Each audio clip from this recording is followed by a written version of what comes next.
Welcome to Grace on Fire. We are supporting one another in bravely creating with wild abandon that which sets our hearts on fire.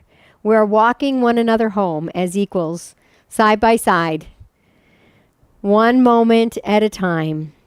And I was just highlighting Gary Acevedo, what an honor that was to highlight him, a profound leader in the community. And one of the things that he brought up that I want to expound on was that he was going through transformational things, and it was confrontive. And he learned that it was more effective to use a model of looking and accentuating people's good qualities and how wonderful they are and good they are, rather than the confrontive approach. And that's the story of my life, because I've never resonated with the confrontive approaches. I just, they've not been my thing, and that's not who I am. And it's about seeing the good in people, and it's about seeing the good in ourselves. And my philosophy in raising my children, and my children are here right now, they probably will agree, was praise and telling them how wonderful they are and how good they are, and focusing on that. What you focus on is what expands. What you focus on is what expands. And that is probably one of the cruxes of this new transformational human being, this transforming world that we're in. Is it's not about criticism anymore, and it's not about harsh, confrontive things. It's about deep, powerful love and compassion, and seeing the good, and seeing the truth, and seeing that holy, innocent light within each and every one of us, and accentuating that, because what you focus on is what expands. So if you focus on the good in you, you focus on that love in you, that truth in you, that light in you, that courage in you, that bravery in you, that power in you, that creative force in you, that immense, magnificent, divine grace in you, well, that's what will expand. And to me, the compassionate way, the loving way, the gentle way is more effective. That's what I have always believed. And that's how I always intend to operate throughout my life. Not that I'm always perfect in that. There's some times that I might get a little grumpy, or I might not, but it's always my intention. And I think we need to gently and compassionately give ourselves that gold star, no matter what, all the time, and forgive ourselves if we do get a little bit less than compassionate with ourselves or others. Always going back to that kindness, always going back to that gentleness and that compassionate for ourselves and for others, seeing the good in others, seeing the good in ourselves.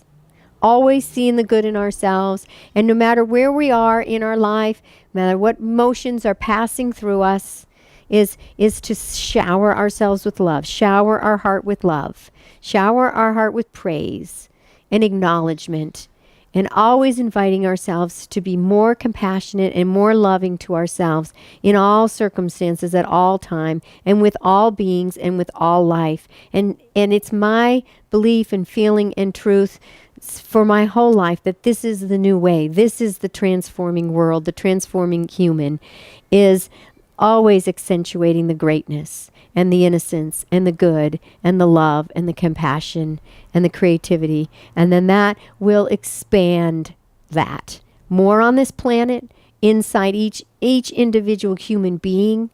Keep giving yourself those gold stars, no matter what you're going through, no matter what you're feeling, no matter how down you might be, no matter what you have done or not done, no matter what your past is. It doesn't matter. I don't care what it is that your past is done. It doesn't matter.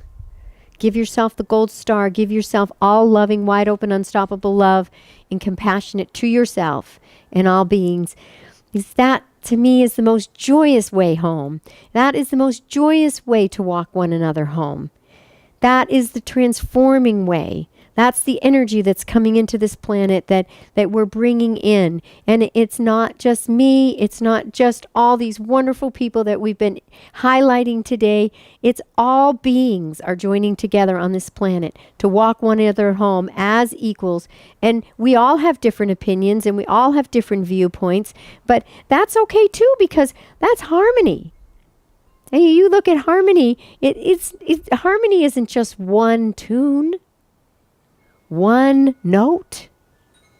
It's many, many different notes, all orchestrating and synchronizing together to make the most glorious and beautiful, breathtaking, touching, moving, inspiring harmony. And we each are a note. And our note is perfect, and it's our jobs to find out what that note is, what that highest possible service for humanity is. What is our highest joy? What is the biggest pull? What is the biggest yes? What makes our heart expand the greatest and the furthest in the moment? And then the next moment, letting it go, because it may be something completely different in the next moment. In my book, You Are the One, I talk about our heart plan pulls us to go down one road, and it might be leading to Timbuktu. And so we get on that road and we head down to Timbuktu, because that's what our heart guided us to do in that moment. But then we release the attachment to Timbuktu, but we're stay on the road, because you just never know. There could be a turnoff. There could be an exit.